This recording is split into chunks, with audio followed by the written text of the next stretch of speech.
sehingga diberikan nasihat sampai nangis. Ya, dan memang nasihat itu ya seperti ini.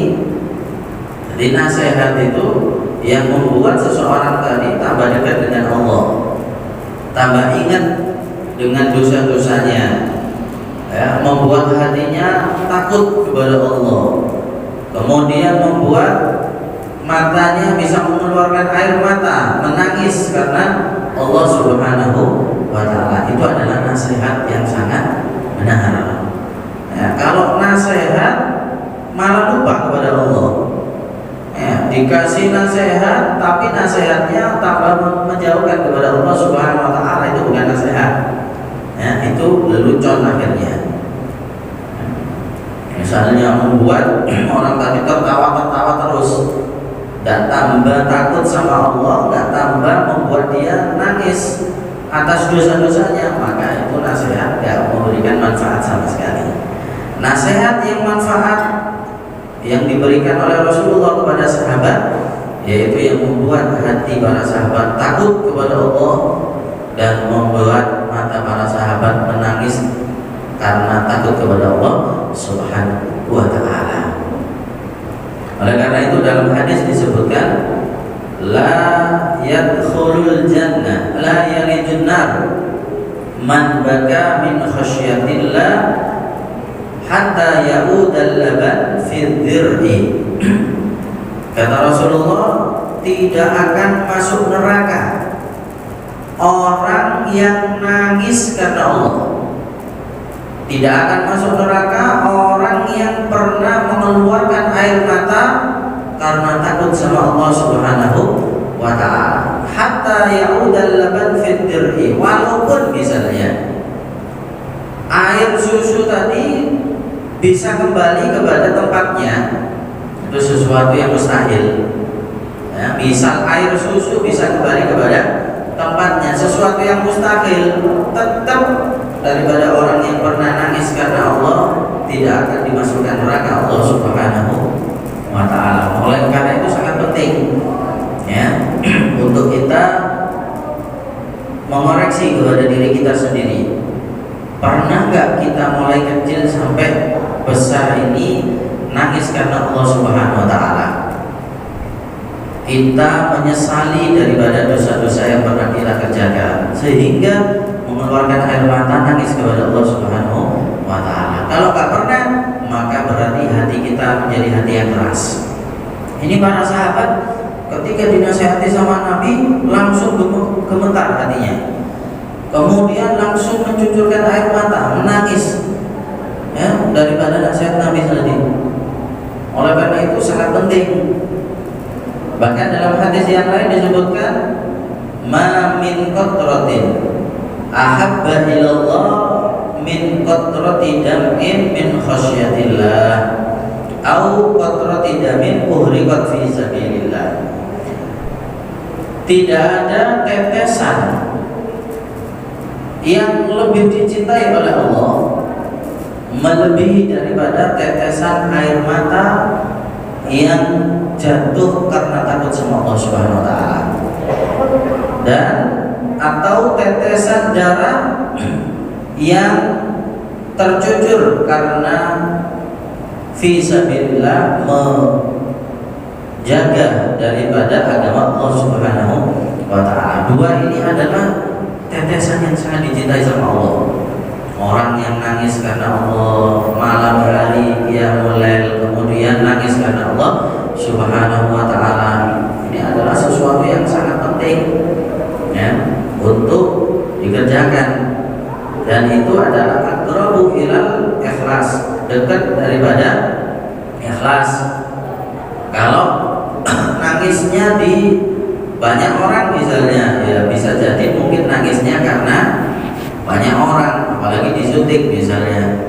Tapi ketika nangis di malam hari benar-benar karena Allah Subhanahu wa Ta'ala, maka disitulah akan menjadi saksi nanti di hari kiamat, membuat seseorang tadi dijauhkan daripada api neraka Allah Subhanahu wa Ta'ala.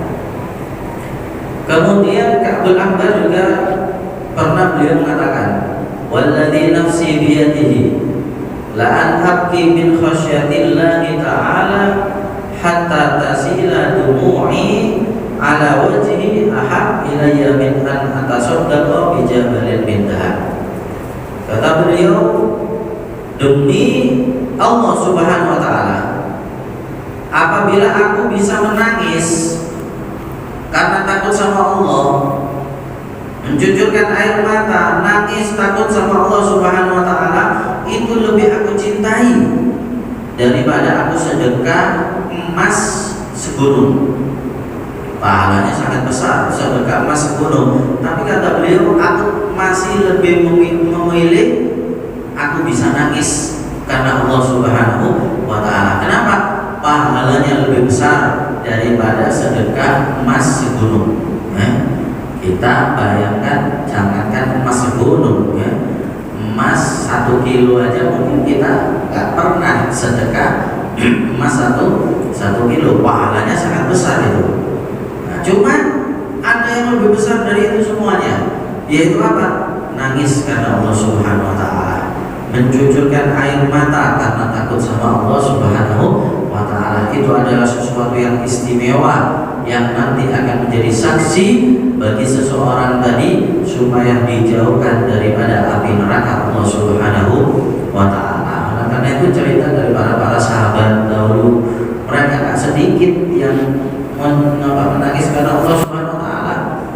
Mereka dalam membaca Al-Qur'an, mentadabburi, sampai menangis. Makanya dikatakan, bacalah Al-Qur'an, Iqra'ul Qur'an fabku. Bacalah Al-Qur'an, tadabburi, kemudian nangislah ketika baca Al-Qur'an. Fa illam tabku fatabakahu. Kalau kamu ketika baca Al-Qur'an tidak bisa nangis, diceritakan neraka, diceritakan azab ada di kubur, diceritakan ini dan itu macam-macam, kok masih belum bisa nangis, maka nangislah atas diri kamu yang karena kamu gak bisa nangis daripada bacaan Al-Quran. Ini pentingnya kita bisa mencucurkan air mata karena takut sama Allah Subhanahu wa taala. Baik. Kemudian Nabi meneruskan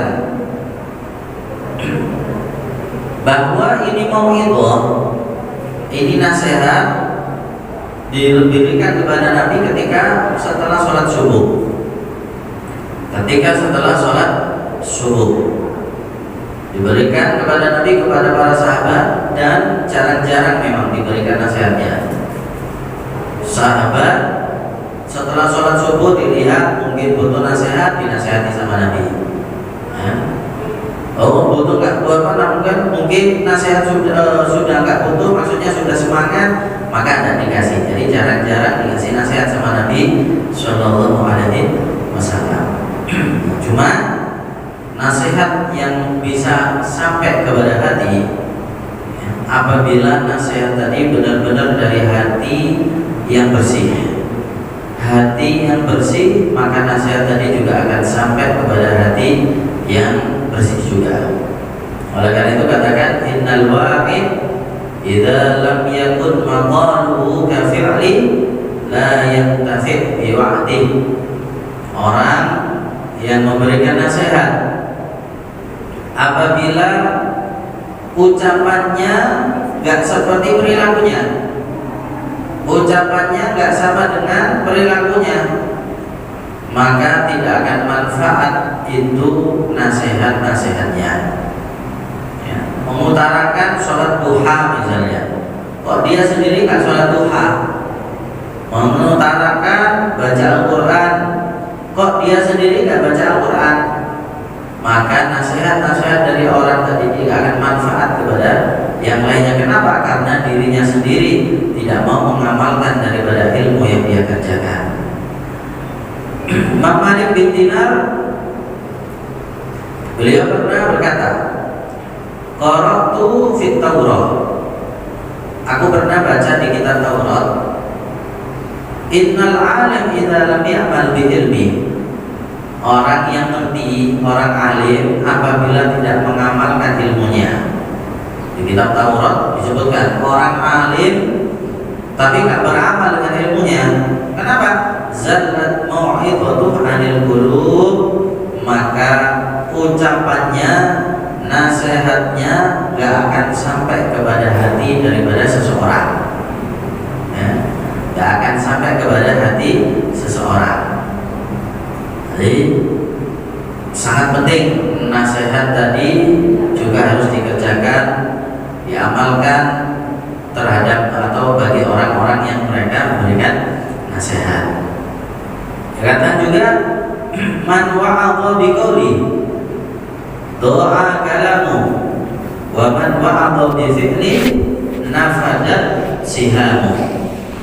Barang siapa yang dia memberikan nasihat dengan ucapannya, ucapan atau nasihatnya, maka doa kalamu, maka sia-sia itu nasihat.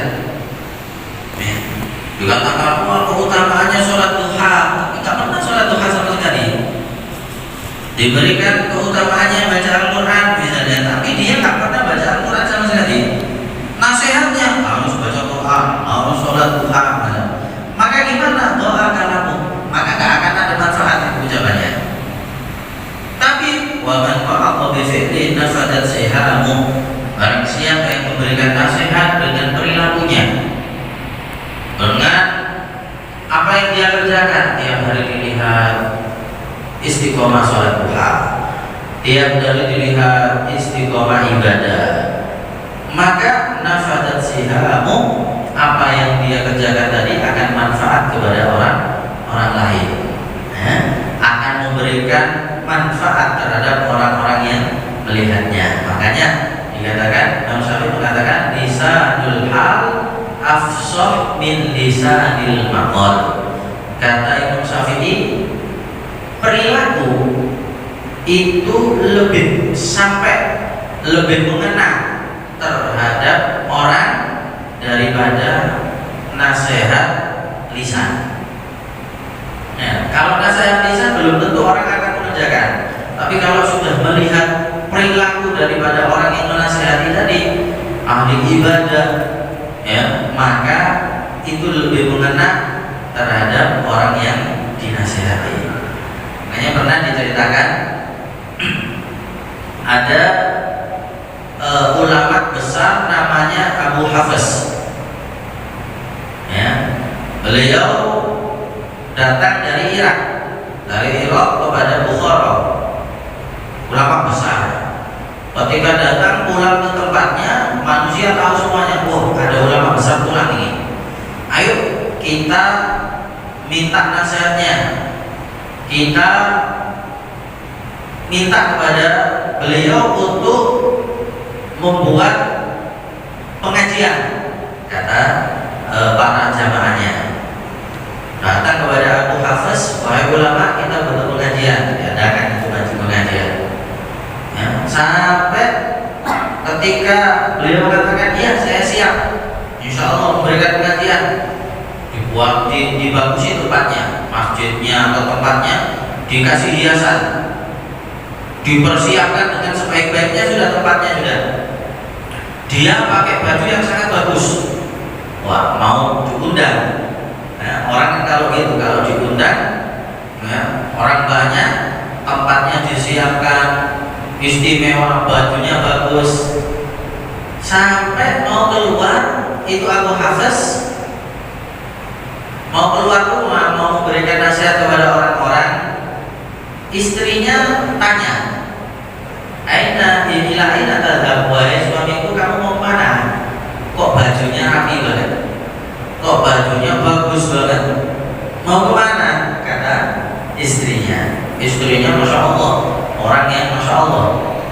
Akhirnya kata suaminya tadi yang mau memberikan nasihat, aku mau memberikan nasihat kepada manusia. Masuk YouTube. Akhirnya istrinya mengatakan, hal amilta bima alimta hatta takhruja ila nas fata'idhum. Suamiku, apakah engkau ini sudah mengamalkan yang kamu tahu? Apakah kamu sudah mengamalkan ilmu-ilmu yang kamu sudah tahu? Kok kamu mau keluar memberikan nasihat sama orang lain? Kamu sendiri ini sudah melaksanakan kan? yang kamu pahami. Jadi digitukan sama istrinya. Soalnya apa? Istri biasanya tahu kan, biasanya tiap harinya tahu, oh ini suamiku mau memberikan nasihat, harus gini, harus gitu. Padahal tahu fadilahnya sholat duha, nggak pernah sholat duha misalnya. Dinasehati sama istrinya, wahai suamiku, sebelum engkau keluar ke manusia, keluar ke orang-orang untuk memberikan nasihat, kamu kerjakan dulu ilmu yang kamu ketahui. Akhirnya suaminya tadi langsung malu. Dia mengatakan, wahai istriku, engkau telah memberikan nasihat yang sangat manfaat kepada diriku. Ya, Abu Hafs tadi keluar rumah, kemudian berkata kepada para jamaah, wahai manusia, sekarang bubar sudah, tidak usah pengajian dulu, kata beliau. Ya, kita nggak adakan pengajian dulu, bubar semuanya dulu. Kenapa? Aku mendapatkan nasihat yang paling berharga di rumahku sendiri, yaitu dari istriku.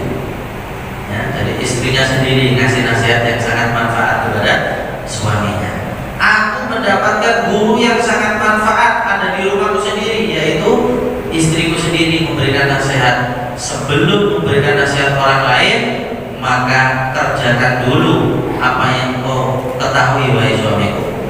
Subhanallah, akhirnya dalam keadaan 3 tahun beliau ini mengamalkan apa yang dia paham. Ibadah ini, pokok semua yang dia paham, ilmu-ilmu yang dia paham, dia kerjakan selama 3 tahun. Sampai sudah 3 tahun, baru dia ingin duduk dengan manusia. Dia ingin ngajar. Nah, sekarang saya sudah mengamalkan ilmu saya. Saya sudah mengamalkan ilmu saya. Waktunya sekarang mungkin saya mau ngajar. Datang orang-orang, datang lagi, baik ulama, ayo kapan memberikan pengajian kepada kita semuanya. Subhanallah, ulama tadi nggak langsung jawab, mau tanya sama istrinya dulu. Coba ya, saya mau tanya sama istri. Tanya sama istrinya. Assalamualaikum warahmatullahi wabarakatuh. Istriku, gimana ini orang-orang undang lagi ini untuk supaya kita mengadakan pengajian, majelis. Akhirnya tanya lagi istrinya, hal amilta bima alimta?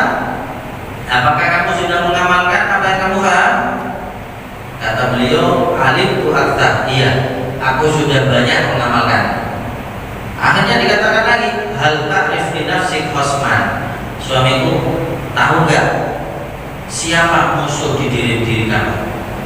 Kamu punya musuh nggak? Musuh nggak di diri kamu? Kemudian berpikir itu suaminya, siapa ya? Saya punya musuh nggak?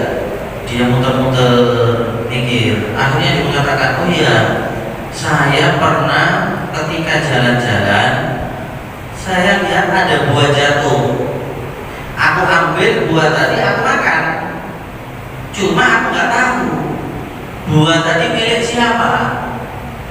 Sekarang saya ingat, loh, saya kan belum tahu buah yang jatuh tadi milik siapa, kok tidak ya saya makan. Kata suaminya tadi, mungkin ini yang membuat aku gelisah. Ini bahaya ini kalau orangnya nggak ridho. Hanya kata istrinya, oh gitu. Kalau gitu artinya khosman, datangi siapa yang punya, cari dan minta itu. Kalau kamu sudah minta itu, baru di situ kamu akan boleh memberikan nasihat. Lihat, perilakunya dibenarkan dulu. Jangan sampai menyakiti orang lain. Jangan sampai mengambil hartanya orang lain walaupun sedikit. Akhirnya suaminya tadi nurut. Ya wahai istri, aku coba cari dulu. Dicari. Siapa yang mempunyai buah tadi, yang mempunyai pohon tadi. Dicari, ternyata yang punya orang Majusi, bukan orang Islam. Orang Majusi. Waduh, orang non Muslim ini yang kasih. Akhirnya tetap didatangi, dikasih kabar, wahai seseorang yang Majusi, dulu saya pernah ketika jalan kelihatan ada buah jatuh. Itu sepertinya buah daripada milik Anda. Aku langsung makan. Sekarang aku ingat, saya belum tahu ini halal apa tidak. Saya minta ridhonya. Ya, saya minta ridhonya buah yang saya makan satu tadi kamu halalkan. Kata Majusi, dilihat orang ini dari jauh hanya untuk minta ridho satu buah saja, ya nggak ada harganya. Dia mengatakan enggak, saya nggak mau diuji sama Majusi, saya nggak mau menghalalkan. Akhirnya orang tadi mengatakan segini aja, tak bayar dengan 10 dirham. Nah, ini bukan harganya. Misal satu jeruk dibayar 500.000. Tak bayar bisa 500.000 supaya halal itu jeruknya satu tadi. Kata orang Majusi, enggak, saya enggak mau. Ditambahin lagi, gimana kalau 5 juta? Nah, yang penting kamu harus ini tuh, apa yang aku makan tadi bisa halal, kata ulama tadi. Orang Yahudi tadi tambah bingung. Orang ini agamanya seperti apa ya?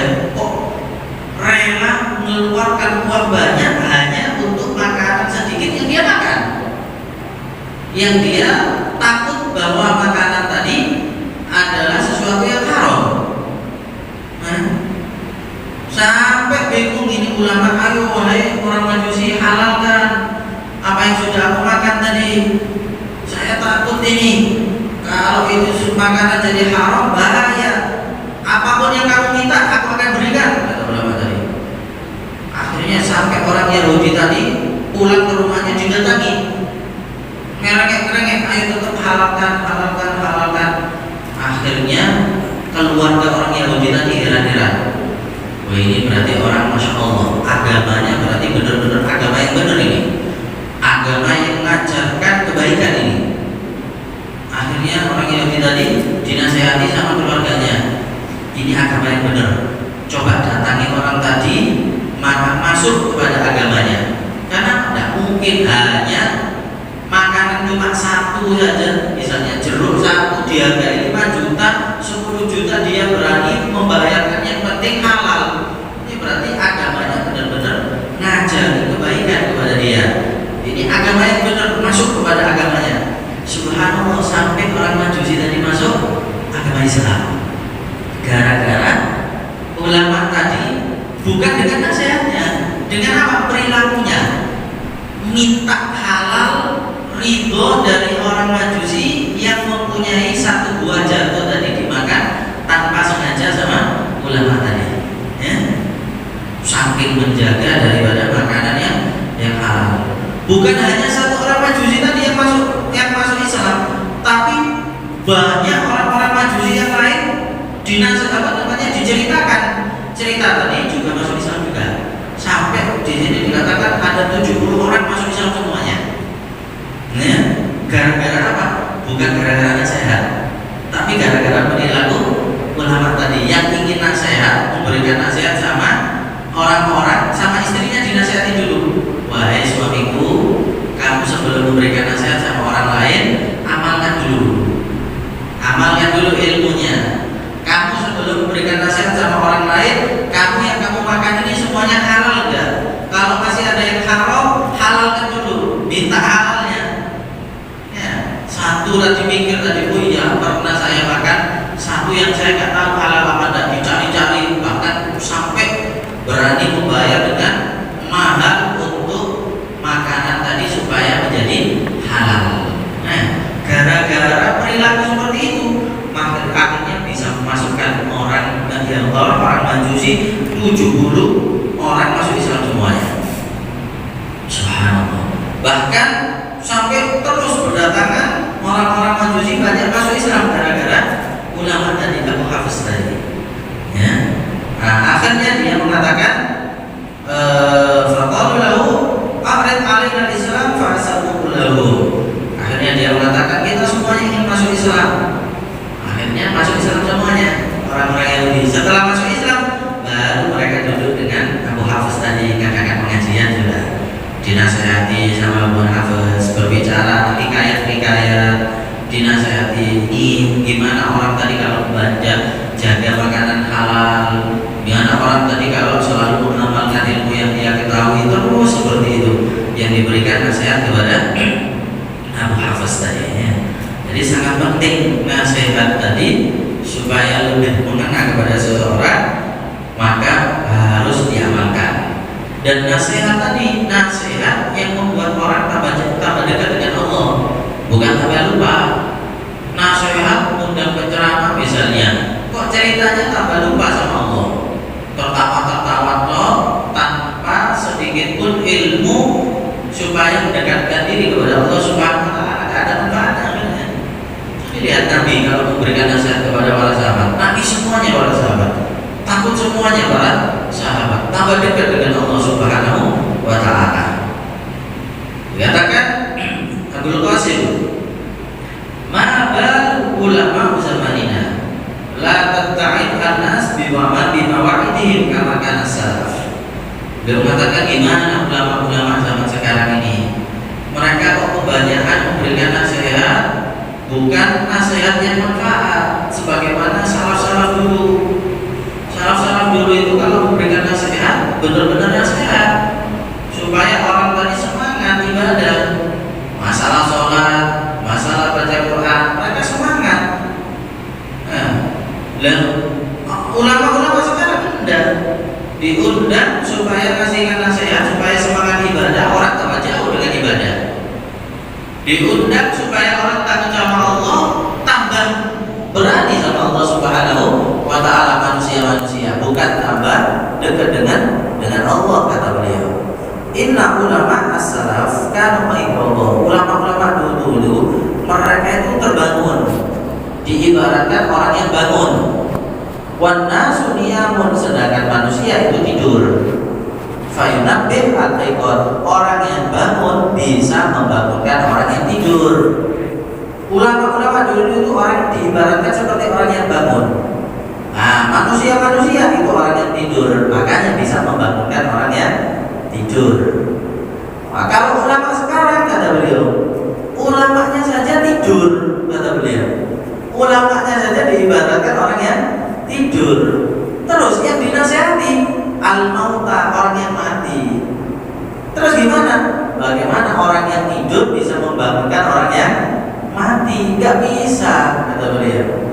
Nah, ulama dulu itu benar-benar bisa memberikan nasihat. Orang yang gak semangat bisa semangat ibadah. Orang yang bermaksiat bisa berhenti dengan maksiatnya. Nah, diibaratkan orang yang tidur bisa bangun ibadah sama Allah. Nah, ulama-ulama zaman akhir, kata beliau, ulamanya sendiri sudah tidur, ulamanya sendiri sudah malas ibadah, nggak mau nambah sholat sunnah.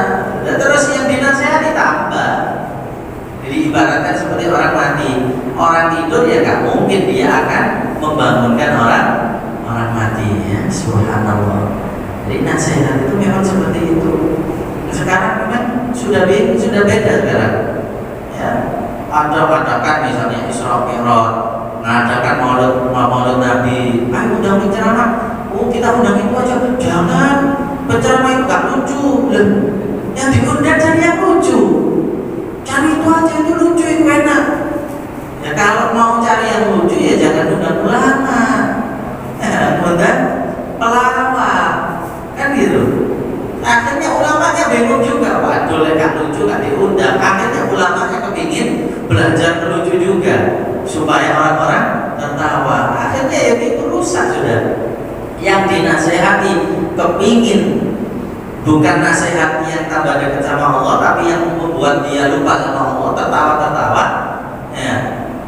Akhirnya ulamanya juga ngikut-ngikut juga seperti itu. Kalau dulu enggak, ulama diundang benar-benar ingin memberikan nasihat supaya orang tadi takut sama Allah, tambah semangat sama Allah di dalam ibadahnya, tambah tidak mau bermaksiat kepada Allah Subhanahu wa taala. Gara-gara apa? Gara-gara nasihat-nasihatnya, ya. Makanya sekarang ini kita kadang bingung, ya, lihat dia kadang ya senang, alhamdulillah banyak pengajian di mana-mana, misalnya maulid, misal maulid Nabi mana-mana, maulid. Cuma ya itu tadi, kebanyakan yang senang diundang adalah yang lucu, bukan tambah cinta dengan Nabi, tambah jauh dengan Nabi. Yang diceritakan bukan akhlaknya Nabi, akhlaknya musuhnya Nabi. Orang tambah kenal dengan Nabi, tambah jauh dengan Nabi. Tentang Isra Mi'raj yang diceritakan bukan masalah sholat, gimana harus jaga sholat, harus ini dan itu, ceritakan yang lain supaya orang tertawa gimana, cari bahan cerita-cerita yang lucu, sehingga pulang daripada kajian apa yang kamu dapat? Wah seneng kamu guyu-guyu ke pokoknya. Terus apa yang buat manfaat? Sholat kamu meningkat kan? Ya enggak, ya enggak ada nasihat sama sekali masalah sholat, masalah yang lainnya. Ya, ini nasihat ini penting. Ya, gimana cara Nabi memberikan nasihat dengan para sahabat? Ya, gimana sahabat menerima nasihat dari Nabi? Ini dua-duanya klop. Ya, dua-duanya klop. Yang memberikan nasihat benar-benar sampai yang mendengarkan nasihat juga sampai dengan hatinya, sehingga dari nasihat Nabi para sahabat banyak yang tambah taat sama Allah, banyak yang nangis karena Allah Subhanahu wa Ta'ala. Hebat ya. Nah, memang seperti itu nasihat yang dibutuhkan oleh kita semuanya ya. Jadi semuanya kita dibutuh nasihat. Gak bisa kalau kita kasih nasihat bisa kita saya alhamdulillah, walaupun saya tak butuh nasihat bisa nggak bisa ya. Hatta orang ngerti, hatta ulama ahli ibadah semuanya butuh nasihat. Kenapa? Hati ini akan selalu berubah-ubah. Nasihat daripada hadis, nasihat daripada Al-Quran, nah itu semuanya buat seseorang tadi sehingga semangat lagi. Yang awalnya males, semangat lagi. Yang awalnya tidak mau baca Quran lagi, terus seperti itu daripada berkat nasihat-nasihat yang sampai kepada hati seseorang yang dinasihati ya.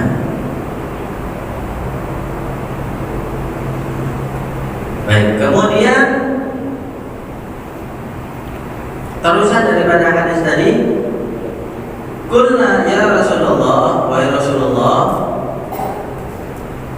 ka'annaha mau'idhah muwaddi, yang kau nasihat ini sepertinya nasihat penutup atau nasihat orang yang mau meninggalkan kita semuanya. Jadi nasihatnya sangat menyentuh ya. Oleh karena itu mereka mengatakan tadi, fa'usina ya Rasulullah, kasih nasihat, kasih wasiat kepada kami semuanya. Apa wasiat yang sangat penting? Kalau mungkin nasihat ini sebagai nasihat terakhir. Akhirnya kata Nabi, usikum bitaqwallah, yaitu dinasihati, diwasiatkan, saya wasiat kepada kamu untuk selalu bertakwa kepada Allah Subhanahu wa Ta'ala ya. Jangan sampai kamu tinggalkan itu takwa. Kalau memang ini nasihat yang terakhir, maka nasihat terakhir ada, jangan sampai engkau tinggalkan takwa kepada Allah. Gak ada orang tadi mendapatkan kebahagiaan di dunia maupun akhirat kecuali dengan bertakwa. Gak ada sudah ya, kalau kita ingin bahagia dunia dan akhirat harus dengan takwa kepada Allah, harus dengan mengamalkan perintah Allah, menjauhi daripada larangan Allah. Kalau bukan dengan takwa, gak mungkin orang tadi akan bahagia ya. Wah kelihatannya bahagia kok, walaupun gak sholat, itu hanya semu bahagianya. Sebentar lagi akan menjadi tangisan, bukan menjadi kebahagiaan yang benar-benar. Tapi orang yang takwa sama Allah, mau dia benar-benar melaksanakan perintah Allah, menjauhi larangan-larangan Allah, maka orang tadi pasti akan menjadi benar-benar bahagia dunia maupun akhirat. Dan bekal ya daripada kehidupan akhirat yaitu takwa. Kalau di dunia kita ingin pergi haji, butuh bekal yang banyak, sama uang yang banyak. Nah, kenapa mau pergi haji ditinggal 1 bulan lebih misalnya, butuh biaya banyak. Nanti kalau kehabisan biaya di perjalanan bingung, siapkan. Nah, nanti di akhirat itu perjalanannya selama-lamanya sampean. Tidak seperti ibadah haji 1 bulan atau 2 bulan. Nanti di akhirat itu selama-lamanya. Kalau kita nggak punya bekal, ya otomatis kita akan menjadi orang yang sengsara nanti. Kalau kita nanti di akhirat, mana bekalnya? Ya cuma sedikit misalnya, sholatnya sedikit, sedekahnya sedikit, baca Qurannya sedikit, sedikit bekalnya, maka dia akan menjadi orang yang sengsara nanti di akhirat. Nah, oleh karena itu, mumpung masih di dunia, banyak amal ibadah, takwa benar-benar sama Allah, sehingga ketika meninggal dunia bekalnya sudah banyak. Ketika meninggal dunia, bekal tadi akan cukup bagi dia untuk membuat dia bahagia di akhirat, mendapatkan surga dari Allah Subhanahu wa ta'ala. Idza anta lam tarhan bi zatin min at-tuqa wa laqita ba'dal mauti man qad tazawwaja nadimta ala alla takuna kamitsli wa annaka lam tarsud kama kana arsoda. Kalau kalian enggak mempersiapkan bekal dengan takwa, ya, dengan sebagus-bagusnya ketika hidup di dunia, kemudian ketika meninggal kelihatan temannya yang sudah takwa, dulu pernah hidup dengan dia, temannya sudah banyak bekalnya dengan takwa, dia nggak punya bekal takwa. Ketika mati ketemu, maka gimana? Nanti ta'ala Allah takuna kamitsli, kamu pasti akan menyesal. Ya Allah, saudaraku itu enak ya, dulu hidup di dunia banyak bekalnya, sholatnya banyak, baca Qurannya banyak, hadir majelisnya banyak, sekarang dapat nikmat semuanya. Saya dulu di dunia nggak seperti dia, sholat sedikit, nggak mau hadir pengajian misalnya, nggak mau baca Quran, nggak mau ini dan itu. Sekarang menyesal orang tadi, ya. Akan kenapa kau menyesal? Karena melihat temannya yang dulu pernah hidup dengan dia bahagia karena sudah bekalnya banyak di dunia dengan amal ibadah, sedangkan dia sedikit bekalnya ada di dunia, sekarang menjadi orang yang sengsara, orang yang merugi, orang yang menyesal daripada apa yang telah dia kerjakan ketika hidup ada di dunia. Karena itu semoga ya kita semuanya menjadi orang yang bangun, ya, bangun daripada lupa kita kepada Allah, bangun untuk kita benar-benar mempersiapkan bekal yang banyak ketika kita hidup di dunia. Karena kita nggak tahu kapan itu datang ajal. Ajal datang bukan didahului dengan sakit, bukan didahului dengan umur yang tua banyak, yang masih muda, tapi sudah didatangi itu ajal. Banyak orang yang tanpa sakit tiba-tiba datang itu ajal. Mumpung di dunia masih diberikan kesempatan, perbanyak takwa sama Allah, perbanyak ibadah kepada Allah, supaya kita menjadi orang yang bahagia ketika nanti kita setelah meninggal dunia mendapatkan pahala dan mendapatkan balasan yang begitu besar dari Allah Subhanahu wa ta'ala. Amin, amin ya rabbal alamin. Semoga kita semuanya selalu mendapatkan hidayah dan taufik dari Allah Subhanahu wa ta'ala, selalu mendapatkan ridho dan curahan rahmat dari Allah Subhanahu wa ta'ala. Begitu juga keluarga kita semuanya, semoga mereka semuanya menjadi keluarga orang-orang yang selalu taat kepada Allah, melaksanakan perintah Allah, menjauhi daripada larangan-larangan Allah Subhanahu wa ta'ala, bahagia di dunia, bahagia di akhirat. Amin, amin ya rabbal alamin.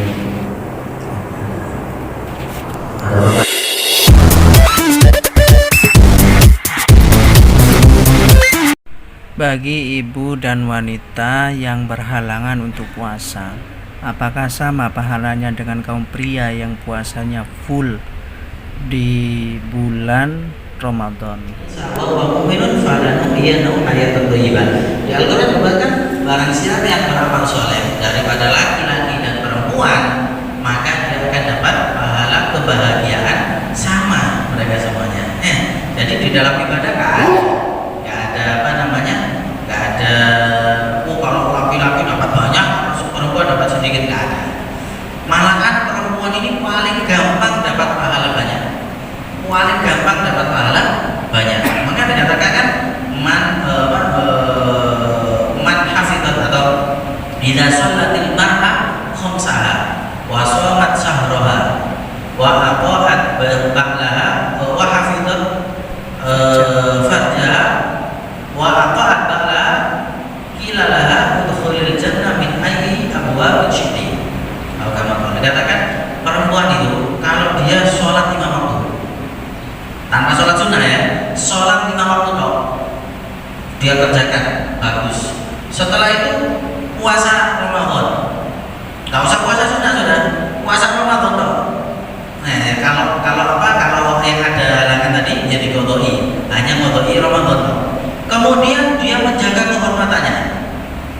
Yang ketiga, yang keempat taat sama suaminya. Wis, 4 sholat 5 waktu, usah sholat sunnah lagi, puasa Ramadan nggak usah puasa sunnah lagi, menjaga kehormatannya, taat sama suaminya, maka dikatakan kepada perempuan tadi, masuklah surga melalui pintu 8 yang kamu suka. Mau masuk pintu surga, surga itu ada 8 pintu. Ada pintu Rayyan, ada pintu Duha, ada pintu macam-macam. Dia mau pintu yang mulai pintu ini, mau masuk pintu yang mana? Untuk masuk surga terserah. Nah, ini menunjukkan pahalanya sangat istimewa, itu perempuan. Jadi tidak usah khawatir. Wah, kita banyak kekurangan ini, waktu ini nggak sholat ini, nggak usah khawatir. Allah sudah menjanjikan pahala yang begitu besar bagi perempuan dengan amal ibadah yang sangat sedikit, pahalanya yang sangat besar. Jadi sama saja ya.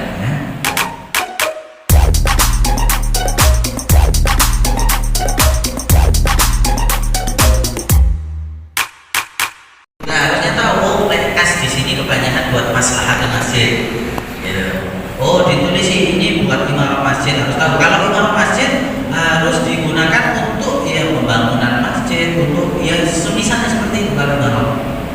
Ya, bangun ini, misalnya oh ini ada butuh renovasi dibangun, itu uang imarah. Berarti kotaknya harus dibedakan ya Pak Ustaz? Harus digitukan. Soalnya kadang-kadang di umlung itu amal jariah. Nah, kalau hanya maka di situ jadi masalah masjid. Nah, kalau masalah masjid boleh buat semuanya. Jadi tidak dibuat hanya untuk membangun. Kalau masalah masjid digunakan untuk gimana supaya masjid tadi bisa maslahat. Bahkan kalau banyak bisa dibuat beli misal makanan untuk jamaah-jamaah yang sholat di masjid supaya masjidnya ramai. Itu tidak apa-apa kalau masalah masjid. Dan prosentasenya gimana? Nggak ada prosentase. Ada, ya. Yang penting kalau memang itu masalah boleh dikeluarkan. Makanya uang, bahkan sebagian mereka bingung kalau masjid itu banyak uangnya. Kenapa? Ini bahaya kalau nggak digunakan dengan sebaik-baiknya. Orang jariah kan lebih dapat pahala. Lah uangnya numpuk dong. Dan kan nggak dapat pahala kan ya. Orang misalnya jariah ke masjid, wah kasnya masjid berapa? 500 juta misalnya. Lah 500 juta nggak dipakai-pakai kan nggak dapat pahala terus orangnya. Saya sudah naruh uang di masjid nggak dipakai-pakai uangnya nggak dapat pahala. Tapi ketika uang tadi sudah dikeluarkan untuk sebenarnya, oh ini buat masalah masjid, masjid apa butuh apa, butuh ini dikeluarkan, akhirnya kan dapat pahala yang sedekah tadi. Jadi nggak gampang-gampang pegang uang masjid itu. Banyak uangnya ya jadi masalah. Nggak ada uangnya ya kalau butuh ya bingung juga. Berarti kotaknya harus dirubah kata-katanya Pak Ustaz ya biar secara kalau bisa gitu, nanti setiap kalau memang butuh masalah ke masjid ya. Atau kalau perorangan langsung ke takmir, berarti misal mau nyumbang, bisa tanya, ini uang untuk apa? Untuk masalah masjid atau imarah?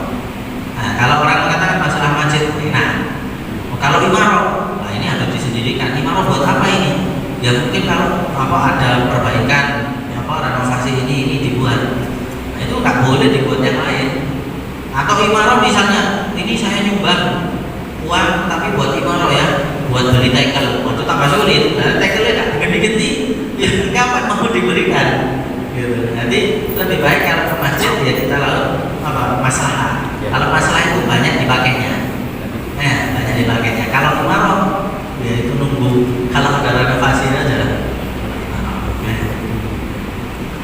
Jadi nggak apa-apa. Bahkan ada mengatakan, misal ada imam di masjid misalnya, ahli sholat di masjid, nah ini imamin di masjid terus, dia butuh biaya untuk nikah, ya dia nggak punya uang, wah ini gimana? Boleh dibiayai dari uang masjid. Kenapa?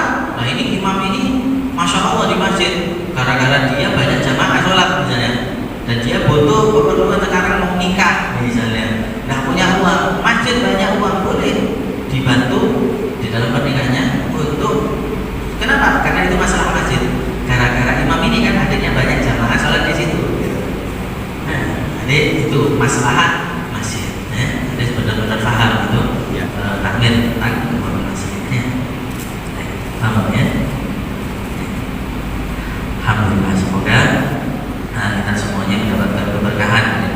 atas di kesempatan pagi hari ini, dan semoga amal ibadah kita selama ada di bulan Ramadan diterima oleh Allah Subhanahu wa taala, dan semoga kita semuanya karena mau memasuki daripada awakhir ya, asrul awakhir, 10 terakhir daripada bulan Ramadan, semoga kita semuanya bisa mendapatkan malam Lailatul Qadar ya. Ibadah ada di malam Lailatul Qadar sehingga mendapatkan pahala lebih baik daripada 1000 bulan. Keluar daripada bulan Ramadan, dosa-dosa kita semuanya dimaafkan oleh Allah Subhanahu wa taala. Keluar daripada bulan Ramadan, kita menjadi orang hamba yang fitri, bersih daripada dosa, bersih daripada kesalahan, dan kita membuka lagi ingin benar-benar taat kepada Allah, amal ibadah kepada Allah, sehingga menjadi hamba yang selalu mendapatkan ridho dari Allah Subhanahu wa taala. Amin ya rabbal alamin. Allahumma ja'al jam'ana hadza jam'an marhuman, Allahumma ja'al jam'ana hadza jam'an marhuman, Allahumma ja'al jam'ana hadza jam'an marhuman, wa tafarruqana min ba'di tafarruqan ma'suman, wa la taj'alna fina wa la ma'ana wa la min syaqi wa la mahruman bi rahmatika ya arhamar rahimin. Wa sallallahu ala sayyidina Muhammadin wa ala alihi wasallam. Walhamdulillahi rabbil alamin. Wassalamu alaikum warahmatullahi wabarakatuh.